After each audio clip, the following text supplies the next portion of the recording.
PM Modi ने कहा कि वर्कफोर्स को स्किल्ड बनाना वक्त की जरूरत है। अब तक 1.25 करोड़ युवाओं को प्रशिक्षित किया गया। अच्छा, और एक अच्छी खबर ये दोस्तों की दुबई, फ्रांस, अमेरिका के बाद अब आप श्रीलंका में भी रुपये से लेन देन कर पाएंगे। भारतीय रुपया फर्राटे से दौड़ेगा पड़ोसी देश श्रीलंका में। सरकार ने प्रमाणित करेंसी का दर्जा दे दिया। दरअसल श्रीलंका के राष्ट्रपति विक्रम सिंघे भारत आए हुए हैं और उन्होंने अपने इस भारत दौरे के दौरान प्रधानमंत्री नरेंद्र मोदी के साथ मिलकर कई बड़े फैसले लिए। श्रीलंका में भारतीय रुपया और यूपीआई भी इस्तेमाल होगा। श्रीलंका के राष्ट्रपति बोले कि पीएम मोदी के नेतृत्व में भारत तरक्की कर रहा है। तो वहीं हमारे देश के प्रधानमंत्री ने भी श्रीलंका के राष्ट्रपति से कहा कि मुसीबत के समय हम आपके साथ हैं। राष्ट्रपति विक्रम सिंघे 2 दिन भारत दौरे पर हैं और इस दौरान उन्होंने गौतम अडानी से भी मुलाकात की और भी कई हमारे देश के बिजनेसमैन से बातचीत की। दोनों के बीच Colombo port, west container terminal, solar और ग्रीन एनर्जी के डेवलपमेंट पर भी चर्चा हुई। तो अच्छी बात यह है कुल मिलाकर के श्रीलंका में अब यूपीआई पेमेंट भी हो पाएगा, है ना। और अगली बड़ी खबर देखिए, डेंगू बीमारी को लेकर डब्ल्यूएचओ ने चेतावनी जारी की और कहा कि इस साल ये बीमारी सारे रिकॉर्ड तोड़ सकती है। खास करके अभी बारिश के मौसम में मच्छरों के चलते इस बीमारी का प्रभाव इतना ज्यादा बढ़ सकता है कि हर साल के रिकॉर्ड टूट सकते हैं और इसीलिए जितना हो सके सावधान रहें, बेहतर है। अच्छा खबर है कि सुप्रीम कोर्ट में राजस्थानी भाषा को 8वीं अनुसूची में शामिल करने की याचिका लगाई गई थी, लेकिन उस जनहित याचिका को सुप्रीम कोर्ट ने खारिज कर दिया। अच्छा वही देखिए दोस्तों, G20 श्रम और रोजगार मंत्रियों की बैठक में शामिल हुए पीएम मोदी। कहा रोजगार का मुख्य चालक बन गई है टेक्नोलॉजी और दुनिया के दूसरे देशों को भी टेक्नोलॉजी पर फोकस करने की जरूरत है। 56 दुकान पर G20 देश के विदेशी मेहमानों का डिनर हुआ। इंदौरी सेव चक्की मंत्री भूपेंद्र यादव सिलावट पहुंचे और वीडियो मैसेज में पीएम मोदी बोले कि स्किल भविष्य का मंत्र है।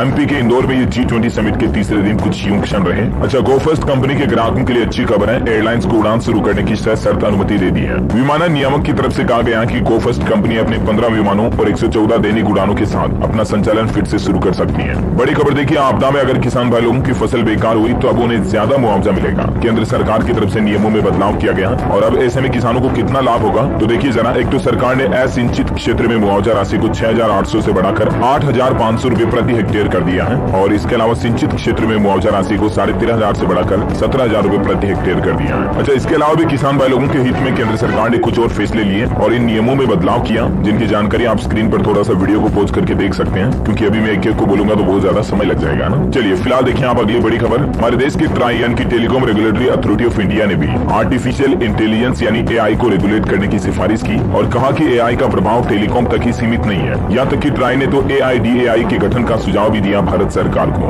यानी artificial intelligence and data authority of India बनाना चाहिए। भारत को मतलब इसका गठन करना चाहिए ताकि एआई को रेगुलेट किया जा सके और इसके गलत प्रभावों से बचा जा सके, है ना। अच्छा टेक्नोलॉजी की बात हो रही है तो तकनीक से जुड़ी एक और बड़ी खबर देखिए, स्मार्ट वॉच में मोबाइल कनेक्ट किए बिना आप व्हाट्सएप चला पाएंगे, क्योंकि फेसबुक की जो मेटा कंपनी है उसने गूगल वियर ओएस के लिए अलग से व्हाट्सएप ऐप लॉन्च कर दिया है। यहाँ तक कि व्हाट्सएप के वॉइस मैसेज का भी यूज कर पाएंगे आप, टेक्स्ट चैट के अलावा भी, है ना। अच्छा खबर है कि 28% जीएसटी गेमिंग पर लागू करने के बाद अब जो गेमिंग सेक्टर से जुड़ी कंपनियों के जो इन्वेस्टर्स हैं, निवेशक हैं, उन्होंने पीएम मोदी को लेटर लिखा और कहा कि 1100% तक बढ़ जाएगा टैक्स का बोझ। इस फैसले पर दोबारा से विचार करें। अच्छा कल ही पश्चिम बंगाल के हावड़ा मार्केट में एक बड़ा हादसा हो गया। भीषण आग लगने से 800 से 1000 दुकानें जलकर राख हो गई। मार्केट में 5000 से ज्यादा दुकानें हैं, जिनमें से लगभग 1000 दुकानें जल गई। आग पर काबू पाने के लिए 12 दमकल की गाड़ियां मौके पर पहुंची, तब जाकर कई घंटों बाद आग पर नियंत्रण पाया जा सका। लाखों करोड़ों रुपयों का नुकसान हो गया इस दुर्घटना से। और महाराष्ट्र के रायगढ़ में जो कल लैंडस्लाइड हुआ था ना, उसमें 4 लोगों की तो सेम डे मौत हो गई थी, 100 से ज्यादा लापता थे। इस पर भी आंकड़ा काफी ज्यादा बढ़ चुका है। देखिए आप रायगढ़ हादसे में अब तक 21 लोगों के शव बरामद हो चुके हैं। 114 लोग अभी भी लापता बताए जा रहे हैं। लगातार 24 घंटे बाद भी रेस्क्यू ऑपरेशन जारी है। अच्छा आम आदमी को महंगाई से राहत देने के लिए देखिए केंद्रीय राज्य मंत्री का कहना है कि महाराष्ट्र व मध्य प्रदेश से टमाटर की आवक बढ़ेगी तो जल्द ही टमाटर लोगों को सस्ता मिलेगा। इसके अलावा भी देखिए मेडिकल सेक्टर से जुड़े सरकार ने कुछ बड़े फैसले लिए हैं। केंद्रीय अस्पतालों को केवल जेनेरिक दवाएं लिखने का ही निर्देश दिया। पीएमबीजेके यानी प्रधानमंत्री भारतीय जन औषधि केंद्रों पर भी हमारे देश के स्वास्थ्य मंत्री मनसुख मंडाविया का कहना है कि 10,000 से भी ज्यादा नए प्रधानमंत्री जन औषधि केंद्र खोले जाएंगे आम आदमी को सस्ती दवाइयां उपलब्ध कराने के लिए। ऑलरेडी जून महीने तक हमारे देश में 9,512 पीएमबीजेके खुल चुके हैं। अच्छा दवाइयों को लेकर एक नियम भी बदल दिया। अब बिना पर्चे के केमिस्ट नहीं बेच सकेंगे दवा। दिल्ली सरकार की तरफ से मेडिकल स्टोर्स को आदेश जारी किया गया, जब तक डॉक्टर की पर्ची नहीं होगी आपके पास तब तक मेडिकल दुकान वाले दवाइयां नहीं देंगे आपको, क्योंकि दिल्ली की केजरीवाल सरकार ने आदेश जारी कर दिया केमिस्ट यानी मेडिकल शॉप वाले बिना प्रिस्क्रिप्शन दवा नहीं बेच पाएंगे और अगर ऐसा कर दें तो उनका लाइसेंस रद्द कर दिया जाएगा, उन पर कार्रवाई की जाएगी। अच्छा एक अच्छी खबर यह भी है कि दवा चिकित्सा उपकरणों की बिक्री और उत्पादन का ऑनलाइन अब लाइसेंस मिल सकेगा। राष्ट्रीय सूचना केंद्र की मदद से CDSCO ने ऑनलाइन डिजिटल प्लेटफॉर्म तैयार कर लिया, जिससे कि मान लीजिए कोई कंपनी या कोई व्यापारी दवा चिकित्सा उपकरणों की बिक्री करता है या उत्पादन करता है तो इसके लिए उसको लाइसेंस ऑनलाइन मिल जाएगा, कहीं कोई सरकारी कार्यालयों के चक्कर नहीं लगाने पड़ेंगे, है ना। अच्छा खबर है कि संसद की कार्यवाही 24 जुलाई तक स्थगित कर दी गई। लोकसभा में फिर से मणिपुर मुद्दे को लेकर हंगामा हुआ। देश के वहीं रक्षा मंत्री राजनाथ सिंह बोले कि हम मणिपुर की हिंसा पर चर्चा करने के लिए तैयार हैं। वैसे मणिपुर में जो 2 महिलाओं के साथ निंदनीय शर्मनाक कृत्य किया, उस घटना से जुड़े भी 4 आरोपियों को गिरफ्तार कर लिया और 11 दिन तक ये मणिपुर पुलिस की कस्टडी में ही रहेंगे चारों आरोपी। ममता बनर्जी बोली कि बेटी बचाओ नारे का क्या हुआ। यहाँ तक कि न सिर्फ हमारे भारत में बल्कि देखिए दोस्तों, इंग्लैंड की संसद में भी मणिपुर का मुद्दा उठा। ये तस्वीर जो आप देख पा रहे ये ब्रिटेन के निचले सदन की है, जहाँ सांसद फियोना ब्रूस ने मणिपुर का मुद्दा उठाया। सांसद ने कहा कि हिंसा में चर्च भी जलाए जा रहे हैं, 100 से ज्यादा लोग मारे गए। मणिपुर में 2 समुदायों के बीच 3 मई को शुरू हुई हिंसा अब भी जारी है और जरा सोचिए अब हमारे भारत की कितनी किरकिरी हो रही है विदेशों में ऐसी शर्मनाक घटनाओं के चलते। जल्द से जल्द वाकई में मोदी सरकार को और मणिपुर की बीरेन सिंह सरकार को मिल करके इस पर सख्त एक्शन लेना चाहिए। अरे जरूरत पड़े तो आर्मी का साथ लो, इंडियन आर्मी को आदेश दे दो, सबका दिमाग ठिकाने लग जाएगा। क्योंकि हाल ही में जो घटना देखने को मिली महिलाओं के साथ, वो हर किसी का दिल दहला देने वाली घटना है और इसीलिए सरकार को, प्रशासन को, सुप्रीम कोर्ट को और आर्मी को मिलकर इस मुद्दे पर गहनता से सोच विचार कर कोई त्वरित निर्णय लेना चाहिए। राइट, अगर आप भी मेरी बात से सहमत है दोस्तों तो एक थम्स अप करके मुझे सपोर्ट कीजिएगा। फटाफट से एक लाइक कर दीजिए इस वीडियो पर। आपका एक लाइक मेरे लिए बहुत प्रेरणा का स्रोत बन सकता है। और एक छोटी सी गुजारिश आपसे ये भी है कि अगर आपने डीएलएस न्यूज चैनल को अभी तक भी सब्सक्राइब नहीं कर रखा ना तो कर लो,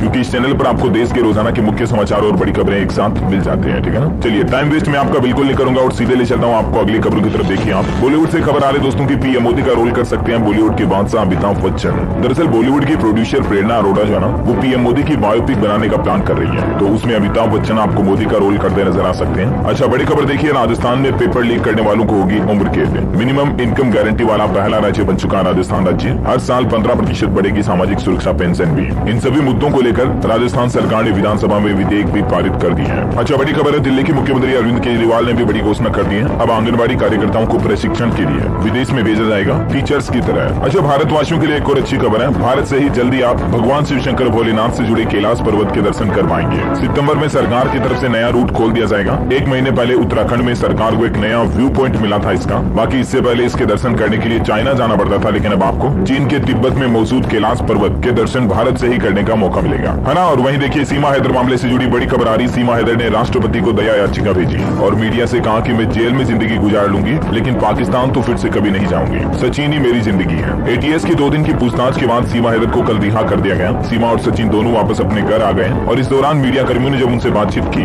तो सीमा ने फिर से उसी बात को दोहराया कि मैं जासूस नहीं हूँ, सचिन के प्यार के लिए भारत आई हूँ। अब सवाल ये कि क्या देश की राष्ट्रपति द्रौपदी मुर्मू, जो खुद एक महिला है, वो सीमा का साथ देगी। पाकिस्तानी महिला ने भारतीय नागरिकता मांगी है राष्ट्रपति को याचिका सौंपते हुए। बताया जा रहा है कि सीमा हैदर ने अपने वकील डॉक्टर एपी सिंह के जरिए ये याचिका भेजी है। उन्होंने एपी सिंह को अपना वकील भी नियुक्त कर लिया है। वहीं पाकिस्तान से नेपाल आने के दौरान सीमा हैदर की मदद करने वाले शख्स का नाम भी सामने आ गया। सीमा हैदर का कहना कि वो एक पाकिस्तानी ट्रेवल एजेंट है, फाहद उसका नाम है। और बड़े दुख की बात है दोस्तों, सीमा हैदर का बदला लेने के लिए पाकिस्तान में 3 हिंदू बहनों को किडनैप कर मुसलमान बनाया गया, जबरन उनका निकाह भी कर दिया गया। हाल ही में आपको पता होगा पाकिस्तान में सीमा हैदर के बहाने हिंदुओं के मंदिरों पर हमले किए गए और अब सिंध में डकैतों से मुकाबला करने के लिए हिंदू बचाओ दल बनाने का भी फैसला किए हैं, क्योंकि ये घटना भी पाकिस्तान के सिंध प्रांत की ही है, जहाँ एक हिंदू कारोबारी की 3 बेटियों को अगवा कर लिया गया कुछ मुस्लिम युवकों द्वारा और जबरन उनका धर्मांतरित करवाया गया, यानी उनका धर्म बदला और फिर किडनैप करने वाले दरिंदों ने ही उनसे जबरदस्ती शादी भी कर ली। और इस घटना के बाद सिंध समेत पूरे पाकिस्तान के अल्पसंख्यक और हिंदू समुदाय के लोग बाग जो खौफ में है। अच्छा, नेपाल में सीमा और सचिन ने जो शादी की उसकी कुछ तस्वीरें भी सामने आई है। फाइनली सीमा ने शादी का एल्बम दिखा दिया। नेपाल में सचिन संग 7 फेरे लिए थे और बच्चे इनकी गवाही के सबूत बने थे